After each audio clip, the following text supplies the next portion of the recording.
여러분, mp3 다운로드 마지막으로 한 게 언제세요? 영화는요? 기억이 가물가물하죠. 요즘 이런 다운로드가 사라진 이유가 뭘까요? 바로 클라우드 컴퓨팅 때문인데요. 이제 넷플릭스에서 영화 보고 스포티파이에서 음악 듣는 게 이제 당연한 세상이 됐어요. 진짜 세상 좋아졌다.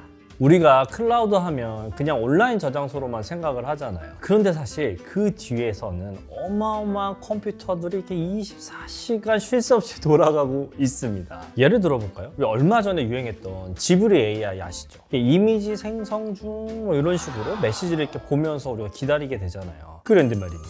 과연 그게 여러분의 스마트폰이나 PC에서 처리되고 있었을까요? 오늘은 우리가 매일 쓰는 앱 뒤의 숨은 비밀, 클라우드 컴퓨팅에 대해서 파헤쳐보고 그 중에서도 시장 1위인 AWS 이야기를 시작해보겠습니다. 아마존이 온라인 서점에서 세계 최대의 쇼핑몰로 커진 것은 모두 다 알고 계실 거예요. AWS는 그 과정에서 태어났습니다. 2000년대 초반에 이 아마존에 이제 사람들이 막 몰리면서 이 서버며 네트워커 같은 IT 시스템들을 계속 이제 확장해야 했는데요. 이게 보통 일이 아니었대요. 비용도 많이 들고 관리도 힘들고 정말 이 골치 아픈 상황들이 계속 일어나는 거죠. 그러다가 이제 아마존 엔지니어 분들이 이런 생각을 한 거예요. 이거 우리 아마존에서도 이렇게 인프라를 유지하는 게 이 정도로 빡센데 다른 회사들은 장난 아닐 것 같은데? 가만히 있어보자. 이거 빌려줄까? 그렇게 2006년에 아마존 웹 서비스즈 AWS가 본격적으로 시작됐습니다. 처음에는 뭐 그냥 아마존이 뭐 쇼핑몰이나 잘하지 이건 또 뭐예요? 라는 이런 반응이 좀 있었다고 해요. 하지만 점점 더 많은 회사들이 자체 서버나 데이터 센터를 이렇게 짓는 대신에 AWS를 쓰기 시작했어요. 이게 진짜 혁명이었습니다. 생각해보면 저도 이제 회사에서 예전에 이 서버 하나 구축하려면 수천만 원이 들었었어요. 그리고 이제 자체 서버실에 에어컨 켜고 제습기 돌리고 이제 그러다가 외부 ICT 센터라고 해서 일종의 이제 서버 전문 호텔이죠. 이제 거길로 갔다가 나중에는 이제 장비나 공간을 빌려 쓸 필요가 없는 AWS로 전환하게 되었습니다. 쉽게 말해서 이제 클라우드는 약간 집을 사는 대신에 에어비앤비로 방을 좀 빌려 쓰는 개념 같은 거예요.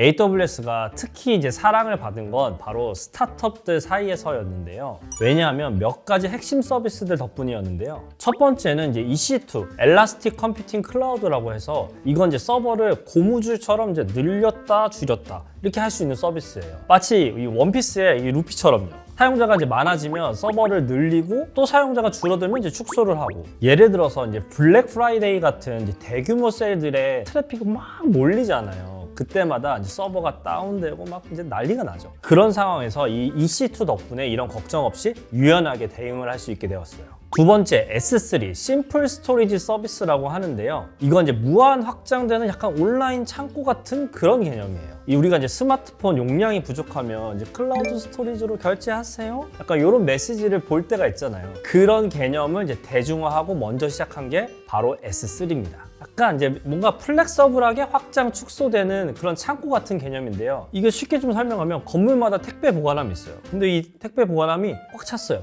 그럼? 늘려. 근데 또 찼는데요? 늘려. 잠깐만요. 저 1번 택배 보관함에 저 불이 났어요. 백업 있어. 뭐 이러니까 이제 안 쓸 이유가 없죠. 공유 오피스가 이제 딱 이런 개념인데요. 처음 창업했는데 뭐 사무실 계약하고 또 집기 사고 또 이런 게 장난이 아니지 않습니까? 근데 저는 이 AWS가 있었기 때문에 이런 현재의 위워크 같은 그런 공유 오피스도 있을 수 있었다라고 생각합니다. 하지만 이제 그럼에도 불안함이 있었어요. 뭐 우리 회사의 데이터, 자산들이 다른 집에 이제 가 있는 거잖아요. 그거부터 시작해서 좀 이게 또 약간 좀 털리면 또 어떡하지? 또 해외로 반출되는데 좀 불안한데? 이런 걱정들이 실제로 있었습니다. 그래서 이런 우려 때문에 초기에 AWS에서는 미 해군이 사용하는 클라우드 서비스 안심하세요 이렇게 광고를 하기도 했었어요. 그러던 2018년에 이제 사건이 터집니다. 기억하시나요? 쿠팡, 배민, 야놀자, 업비트 이런 대표적인 생활 밀착형 서비스들이 한순간에 멈추는 사건이 있었죠. 2021년에도 미국에서 좀 비슷한 사건이 있었어요. 넷플릭스, 리그 오브 레전드, 트위치가 동시에 이제 다운이 됐는데요.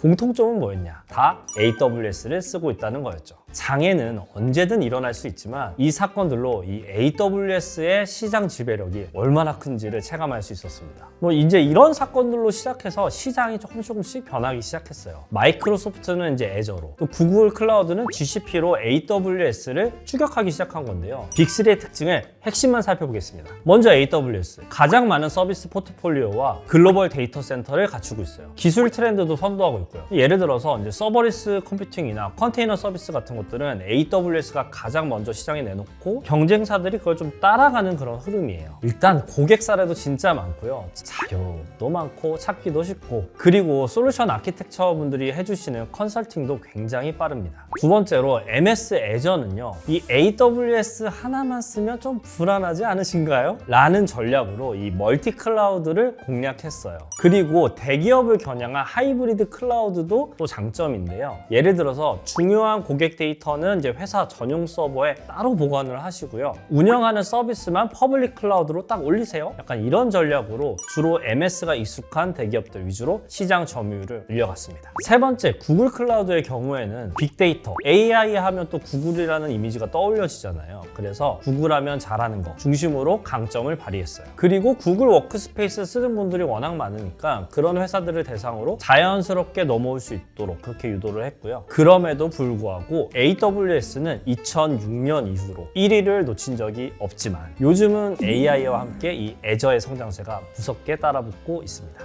그만 쫓아와!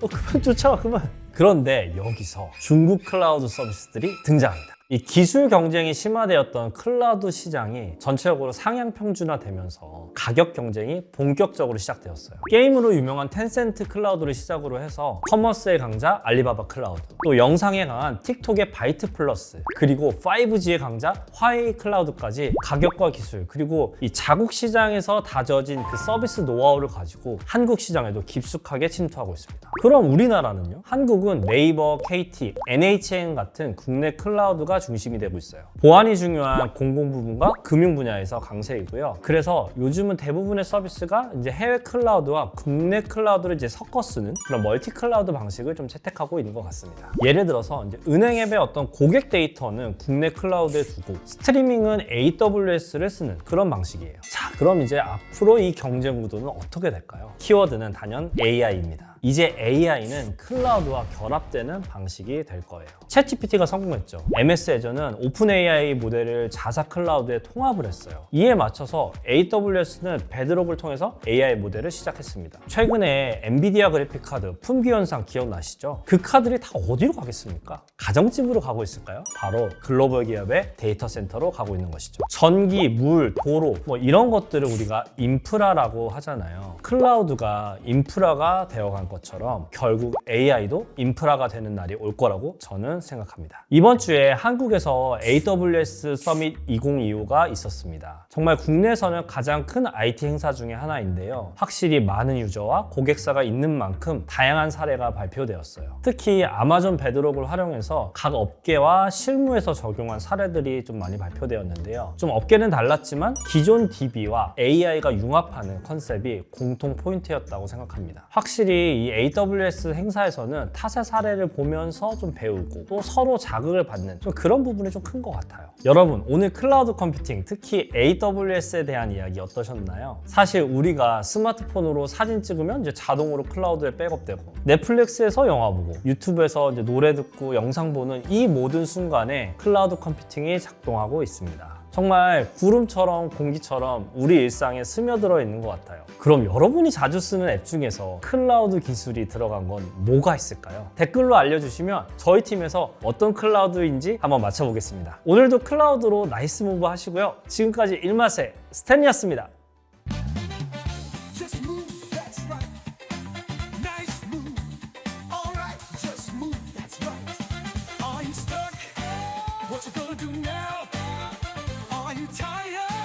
What you gonna